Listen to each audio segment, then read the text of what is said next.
আপনাদের সবাইকে অনেক অনেক স্বাগত জানাই। আমি সুবর্ণা। আজকে আপনাদেরকে জানাবো ছায়া দেখে ভয় পাওয়া। এটাও একটা মনস্তাত্ত্বিক ব্যাখ্যা কিন্তু রয়েছে। একে সাইকোলজিতে বলা হয় সাইওফোবিয়া বা সিওফোবিয়া, যেটা একটি গ্রিক শব্দ থেকে এসেছে। গ্রিক শব্দ স্কিয়া অর্থাৎ ছায়া আর ফোবোস অর্থাৎ ভয়, এই দুয়ে মিলেই হচ্ছে সাইওফোবিয়া অর্থাৎ ছায়া দেখে ভয়। এটা অনেক সময় নেক্টোফোবিয়ার সঙ্গে কিন্তু যুক্ত।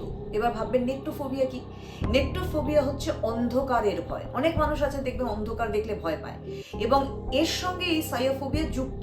এই রোগে আক্রান্ত যারা ব্যক্তি রয়েছেন তারা কথায় কথায় যে কোনো আননোন কোনো অবজেক্ট দেখলে ভয় পাবেন, অর্থাৎ অজানা কোনো বস্তু দেখলে হঠাৎ করে তারা ভয় পাবে, তার ছায়া দেখলে ভয় পাবে।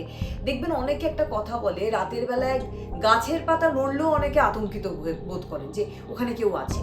এটা এক ধরনের কিন্তু ভয়, একটা আতঙ্ক। এবার এর কিন্তু কারণ আছে। ছোটবেলায় কোনো ট্রমা, কোনো কঠিন এমন পরিস্থিতি তৈরি হয়েছিল যার জন্য সে ভয় পেয়েছিল, সেই বাচ্চাটি আস্তে আস্তে বড় হয়েছে, তার মধ্যে ওই ভয়টা বসে গিয়েছে। সেটা আবার কোনো ভয়ের ছবি দেখা থেকেও কিন্তু আসতে পারে। ভয়ের ছবি দেখা, ভয়ের গল্প শোনা। এবার আপনারা বলবেন অনেকেই তো শোনে, তাহলে তাদের তো হয় না। যাদের হওয়ার তাদেরই হয়। তার জন্য এই সাইওফোবিয়া নির্দিষ্ট কিছু মানুষের জন্যই সীমাবদ্ধ এবং তারা এই রোগে আক্রান্ত থাকে। এবার বলবো এই সাইওফোবিয়া, এই ছায়া দেখে ভয় পাওয়ার শারীরিক লক্ষণ কি হয়। শারীরিক লক্ষণ হচ্ছে হঠাৎ করে অজানা কোনো ভয়ে ছায়া দেখে বুক ধড়ফড় করা, প্রচুর ঘাম হওয়া, প্যানিক অ্যাটাক হওয়া, এগুলো কিন্তু হয়ে থাকে। সাইওফোবিয়া কিন্তু কোনো রোগ নয়, এটি একটি অ্যাংজাইটি ডিসঅর্ডার অর্থাৎ উদ্বেগজনিত ব্যাধি। এই রোগে আক্রান্ত ব্যক্তি কিন্তু ভয়ে বা এই ছায়া দেখে ভয়ে আক্রান্ত থাকে 6 মাস। এই রোগে আক্রান্ত ব্যক্তিদের মনোবিশেষজ্ঞরা যে চিকিৎসা করে থাকেন তাকে বেশ কয়েকটা ভাগে ভাগ করা হয়। একটি হচ্ছে সিবিটি, কগনিটিভ বিহেভিয়ারাল থেরাপি, যেখানে আস্তে আস্তে ছায়ার কাছে নিয়ে গিয়ে ছায়ার ভয় দূর করানো। আরও অনেক বিস্তৃত বিশ্লেষণ আছে।